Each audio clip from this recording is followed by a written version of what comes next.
Olá!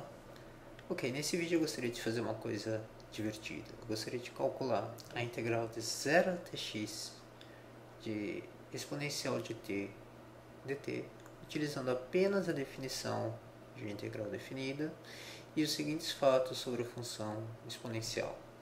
Que a exponencial de x é contínua em R, que a exponencial de x é diferenciável em x igual a zero e sua derivada em zero é 1, que para quaisquer a real e b natural, nós temos que, se eu pegar exponencial de a e elevar a esse número natural, isso é igual a exponencial de a vezes b, e que exponencial de zero é igual a 1. Ok? Então, eu só gostaria de usar esses 4 fatos sobre a função exponencial para calcular a integral de 0 até x de exponencial de t dt. Ok? Pela definição de integral definida. Bem, como a gente define a integral definida? A integral de a até b de uma função f de t dt, essa integral definida é, por definição, o limite, se esse limite existir, de todas as somas de Riemann de todas as possíveis partições do intervalo AB, quando a norma dessas partições, a norma dessa partição vai para zero. Ok? O que a gente quer dizer com isso é que, se você considerar a soma de Riemann associada a essa partição, o que é isso? É a soma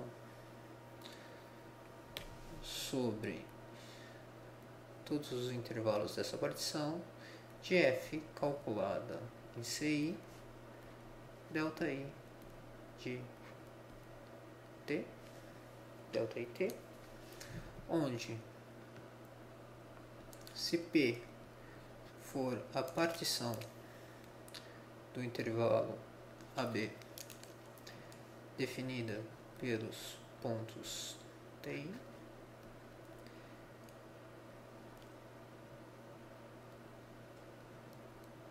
ok? Então, delta it é o comprimento do iésimo intervalo, isso é ti mais 1 menos ti, e ci é um ponto escolhido no iésimo intervalo, que vai de ti até ti mais 1. Então, isso significa o seguinte, que se nós escolhemos a norma da partição, que é o máximo do comprimento,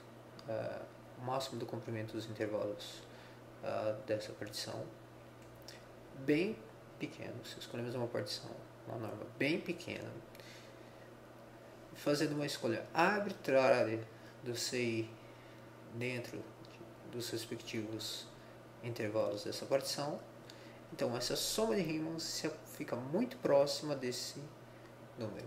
Tá? É isso que esse limite quer dizer. Tá? Então, primeiramente, a gente quer verificar que esse limite de fato existe. Mas a gente sabe que, se a função f de t for contínua no intervalo AB, então ela é integrável, esse limite realmente existe. Mas, pelo fato 1, exponencial de t é contínua em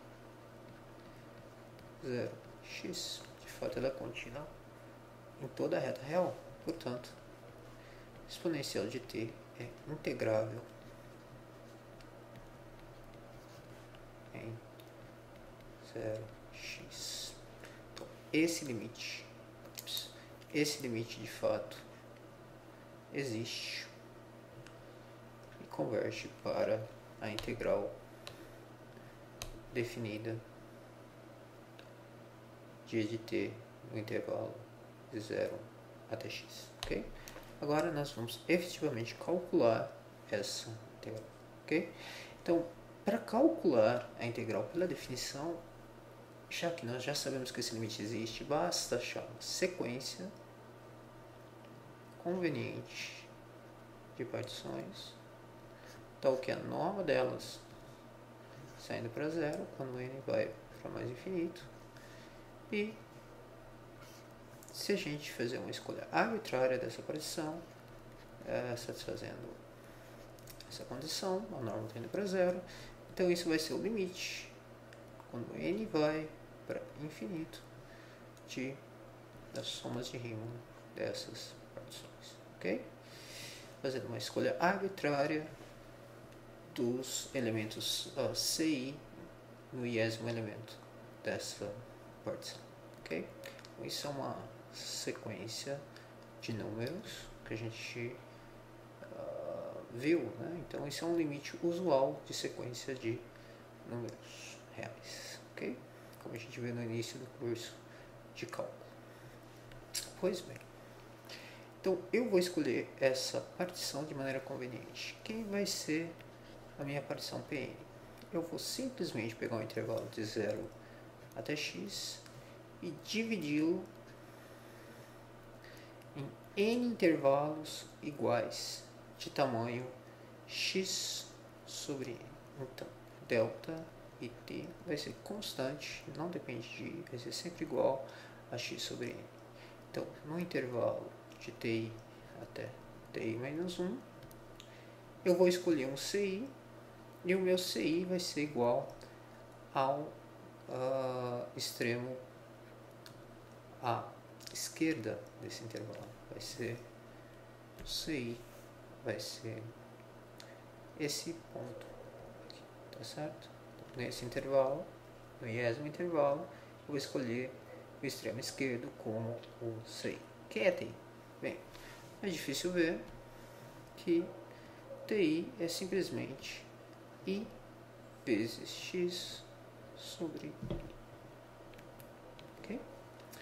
Pois bem, então agora vamos calcular a soma de Riemann com respeito a essa partição e a essa escolha dos ci's. Isso vai dar a soma de i de 0 até n-1 da função exponencial de t calculada em ci, ou seja, exponencial de x sobre n, vezes delta it, mas delta it é sempre igual a x sobre n. Bem, x sobre n não depende de i, a gente pode tirar ele para fora desse somatório e ficamos com só o somatório de 0 até n-1 de exponencial de x sobre n, vou isolar exponencial de x sobre n aqui, elevado a i. Estou usando aqui a terceira propriedade, o terceiro fato sobre a exponencial, para igualar esse termo a exponencial de x sobre n, tudo isso elevado ao número natural i, ok? Bem, agora eu vou utilizar,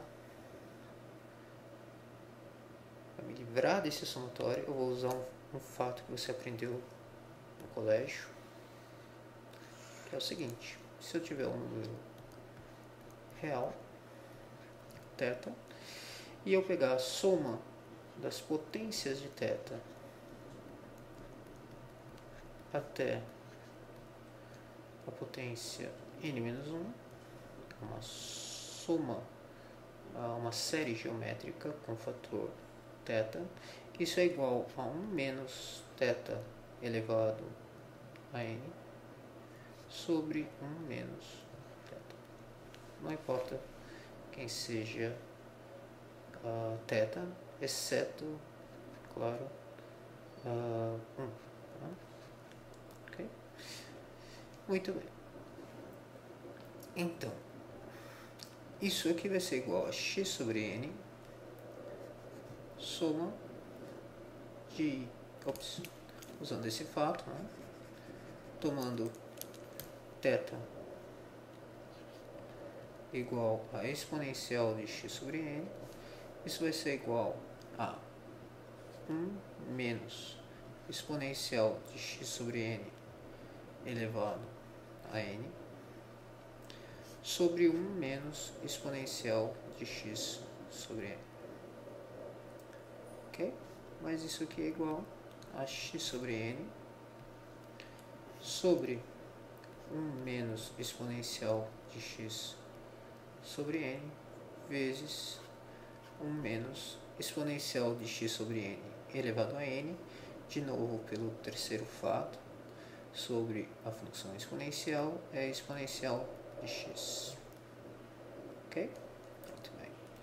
Agora eu vou inverter aqui, eu vou pôr um menos na frente dessa expressão, colocando menos aqui. Isso vai ficar igual a exponencial de x menos 1. Vou inverter isso, eu vou inverter esse cara e esse cara, sem alterar nada. Então vai ficar x sobre n sobre exponencial de x sobre n menos 1. Eu multipliquei o numerador e o denominador por 1, ok? Por menos 1. Muito bem. Eu estou interessado em calcular o limite dessas somas de Riemann quando n vai para mais infinito. Bem, isso vai ser igual. Esse cara não depende de n, então isso vai ser igual a exponencial de x menos 1, o limite quando n vai para mais infinito de x sobre n sobre exponencial de x sobre n menos 1. Ok? Agora eu vou usar um outro fato que eu estou admitindo. Eu estou admitindo que a derivada de exponencial de x em x igual a 0 é igual a 1. O que isso significa?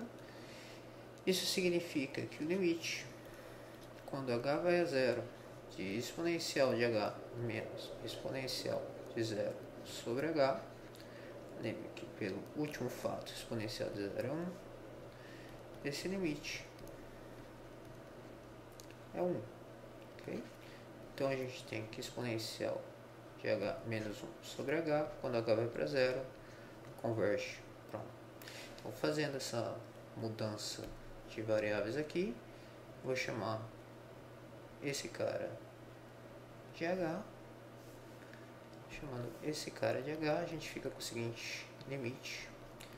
Quando n vai para mais infinito, x sobre n vai, ou seja, h, vai para 0. Então a gente fica com h sobre exponencial de h menos 1. Esse é exatamente o inverso dessa função aqui. Então, se o limite de exponencial de h menos 1 sobre h é igual a 1, quando h vai para 0, o limite do inverso disso também é 1. Então, esse limite aqui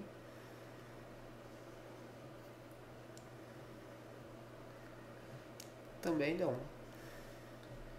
E, portanto, o limite dessas somas de Riemann é 1. Portanto, se para essa sequência especial o limite das somas de Riemann quando normal vai para 0, quando n vai para mais infinito é exponencial de x menos 1, a gente conclui que a integral de 0 até x de exponencial de t dt é igual a exponencial de x menos 1. Bem, é claro que você poderia fazer essa integral de forma muito mais fácil, usando o treinamento fundamental de cálculo. Afinal, a primitiva de exponencial de x de t dt de exponencial de t dt é exponencial de t mais c. Então a gente poderia simplesmente integrar de 0 até x de exponencial de t dt.